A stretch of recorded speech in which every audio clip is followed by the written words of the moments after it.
e vamos conversar sobre La Vestuário ao Flawless, que é o 9º episódio da 3ª temporada de Ted Lasso, que vejam só, tem menos de 1 hora de duração. Fiquei muito feliz com isso porque eu acho que Ted Lasso funciona melhor quando ele é mais contido, que ele fica ali nos seus 30, 40 e poucos minutos. Eu acho que isso é positivo para a série. E eu gostei bastante desse episódio porque ele tem aquela estruturinha básica de Ted Lasso, de ter a questão do futebol em conjunto com toda a questão dos dramas pessoais e tal, que funciona bem, que eles já mostraram que consegue entregar isso bem. E por mais que eu goste desse episódio, ainda assim eu fico com a sensação de que tem muita coisa dentro dele que ou é abrupta ou é desnecessária. Por exemplo, toda a questão do Colin com o Isaac, que na semana passada o Isaac descobriu que o Colin era gay por pegar o celular dele e simplesmente saiu andando, foi embora tal. Que no vídeo anterior eu tinha comentado que talvez essa reação viesse muito desse lugar do Isaac se sentir envergonhado pelo fato dele ter invadido o espaço pessoal do Colin, que não era o lugar dele.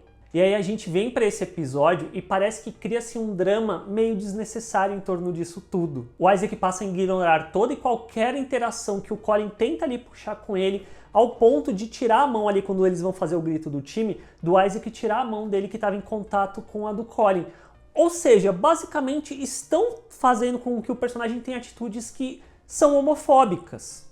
dado o que ele descobriu em relação ao Colin no episódio anterior. Por um momento chegou a passar pela minha cabeça, nossa, vão seguir por esse caminho mesmo? Mas obviamente que não iam. E aí eu já comento sobre isso, mas durante o restante do episódio a gente vê que o Isaac continua bravo ali durante o jogo tal, ao ponto de quando eles estão saindo pro vestiário, um torcedor que já havia aparecido nos episódios anteriores, falar fag, ou como foi traduzido, boiola, faz com que o Isaac pule ali e vá meio que discutir com o jogador, o que faz com que ele seja expulso. Inclusive, fazendo um parênteses relacionado a esse torcedor extremamente exagerado, que ele já havia aparecido nos episódios anteriores, não é exagero algum, porque se a gente vem pro Brasil, por exemplo, essa é meio que atitude, o comportamento padrão até em algumas torcidas, em torcida organizada e tal, porque eu lembro que quando eu era mais jovem, que eu ia em estádio, assistia os jogos e tal, era comum ter hinos, cânticos, a torcida xingando o adversário, os jogadores, sendo homofóbico mesmo no processo, que hoje em dia eu até penso que eu não tenho vontade de ir no estádio, de assistir um jogo, muito por conta disso também, porque hoje eu tenho uma consciência maior relacionado a isso, e isso não exclusivo ao Brasil. Acho que esse é um comportamento muito presente aqui na América Latina relacionado a futebol, que é um esporte muito machista, muito homofóbico, muito racista também, como a gente vê, por exemplo, o caso do Vini Júnior lá na Espanha, quando ele vai jogar na Espanha, ou na UEFA, na Champions League e tal, atitude de jogadores, de torcedores mesmo, e aí por isso que eu acho tão positivo em alguns pontos, como o Ted Lasso sempre vai pro lado mais positivo da situação, tipo, encontrar a melhor saída possível, que por vezes parece tão, tipo, desconexo com a realidade, mas é para ser um porto seguro no final das contas.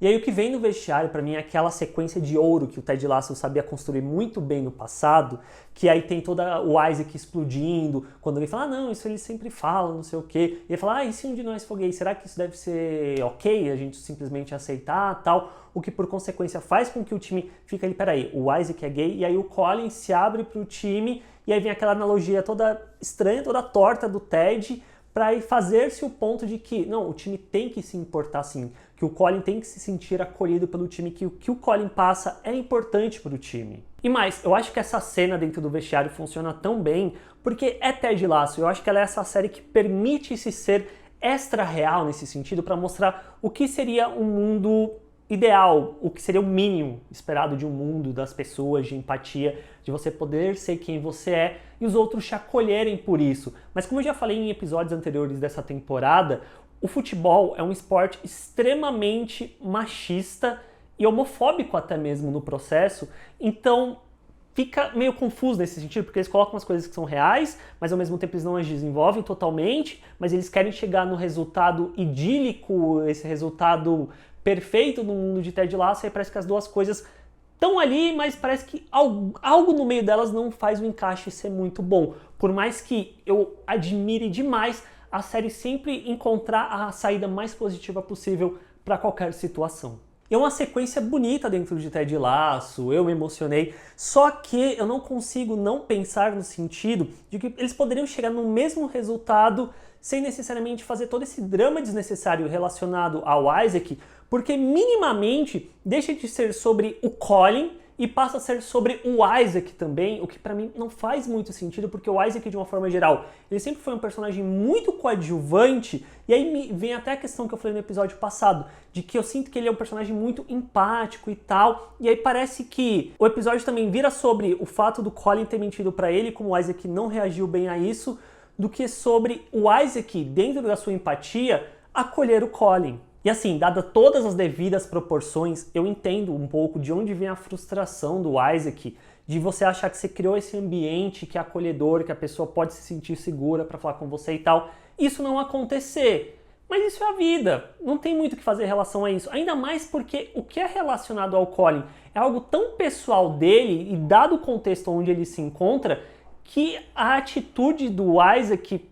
não parece muito cabível dentro da situação. Aí, de novo, parece que é todo esse drama desnecessariamente construído pra nada. Porque eu acho que dava pra chegar no exato mesmo ponto com o torcedor e tal, se a relação do Colin com o Isaac fosse diferente nesse episódio. E a título de curiosidade, o título desse episódio, que é La Vestuário ao Falex, ou em inglês, La Locker Room ao Falex, que provavelmente estou falando essa palavra francesa totalmente errada, faz referência a uma peça de teatro / filme. A peça é francesa, o filme é franco-italiano, a peça é de 1973 e o filme de 78, chamado La Cage aux Folles, ou traduzindo para o português, A Gaiola das Loucas, que chegou a ganhar um remake americano em 1996 com Nathan Lane e o Robbie Williams, que deve ser a versão mais conhecida dessa história, que é muito em torno disso de você mentir sobre quem você é para manter as aparências para os outros. E aí, ser do lado desse desenvolvimento do Colin com o Isaac, que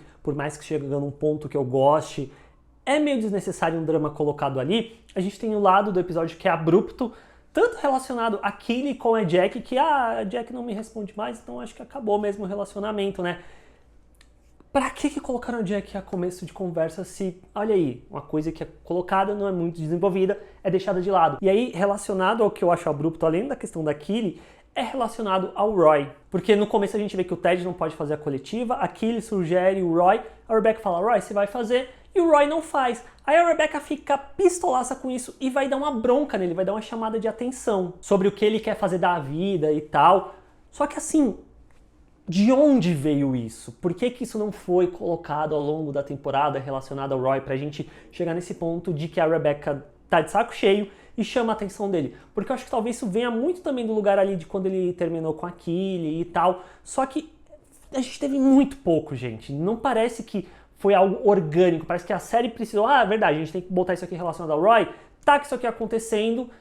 e aí parece que vem do nada. E a gente vê que a bronca acaba dando resultado nesse sentido do Roy se impor mais sobre a própria vida, do que talvez dialogue um pouco comigo, e sobre o que eu falo na terapia. Toda semana eu venho falar alguma coisa de Ted Lasso, fala sobre isso na terapia. E aí você vê que ele vai conversar com o Isaac, e ele não vai pra dar bronca, mas de compreender, de escutar o que o Isaac tem pra falar, e depois ele indo pra coletiva de imprensa no lugar do Ted. Que aí parece que a série lembrando também que provavelmente essa é a última temporada e as coisas precisam estar mais ajeitadas pro final, e uma delas é as coisas estarem boas pra quando o Ted sair, se de fato ele for sair e tal. E o Roy é uma dessas coisas de entrar no lugar ali que o Ted vai deixar pra trás. E a outra coisa que a série tá encaminhando ali pra um finalmente, mas ao contrário do Roy, eu sinto que está sendo melhor construída por toda a temporada, é a do Nathan relacionado com o Rupert. O fato dele ter a Jade preenchendo esse lugar de carinho e de ser visto, com certeza é algo que incomoda o Rupert, justamente por perder controle sobre o Nathan. E o Rupert vem muito desse lugar de se sentir superior aos outros, de poder manipulá-los, e ele perde isso relacionado ao Nathan, e mais de que ele perde isso para alguém tão comum, como a Jade é pela visão dele, ele tenta puxar o Nathan de volta ali pro lado sombrio da força, tal. Tanto nos elogios que fala, gosto quando você é arrogante e tal, que puxa essa questão do Nathan ali, dele fazer isso para ser visto e ser reconhecido pelo Rupert, mas ao mesmo tempo ele não precisa mais muito disso, porque ele tem a Jade, que é uma influência positiva na vida dele poder ser quem de fato ele é, e não quem ele acha que o outro quer que ele seja. A gente vê que o Rupert tenta ali levar o Nathan para uma noite dos homens, só dos dois e tal. O Nathan vai e chegando lá se depara com o Rupert com duas mulheres. E parece que esse é o momento que rola meio que um estalo final, talvez, nisso que o Nathan percebe que o Rupert não liga muito para ele no final das contas, que ele não fica exatamente feliz pelo fato do Nathan estar com a Jade e tal, sendo que anteriormente o próprio Nathan tinha falado, posso levar a Jade? E o Rupert falou, não, é só para os homens e não sei o quê. Então isso mostra que não é exatamente um carinho que existe ali da figura do Rupert com o Nathan, e ele simplesmente decide ir embora. E a gente vê a reação do Rupert, que é simplesmente de desprezo no final das contas, de virar as costas pro Nathan não falar nada. E aí o Nathan vai buscar o acolhimento da Jade. E será que essa decisão vai afetar o Nathan ali no West Ham, ao ponto de fazê-lo, sei lá, sair do time, muito por conta do próprio Rupert, e talvez trazê-lo de volta pro Richmond? Porque eu acho que a série vem postergando esse embate, que eu acho que talvez não seja nem embate, mas sim uma conversa entre o Nathan com o Ted ao longo de toda a temporada, sabe? E faltando 3 episódios, talvez esse seja o caminho de conclusão relacionado ao desenvolvimento do Nathan, de chegar pro Ted, pedir desculpa pelo que ele fez e tal, e talvez conseguir um espaço de volta ali no time com a possível saída do Ted. Mas aí a gente tem que esperar para ver para onde vão os 3 últimos episódios dessa temporada de Ted Lasso, que vinham falando que era a última, será que vai ser mesmo? A gente tem que esperar para ter certeza. Mas o que você achou? Deixa aí nos comentários, assina o canal para fazer parte aqui da comunidade e a gente se vê na próxima.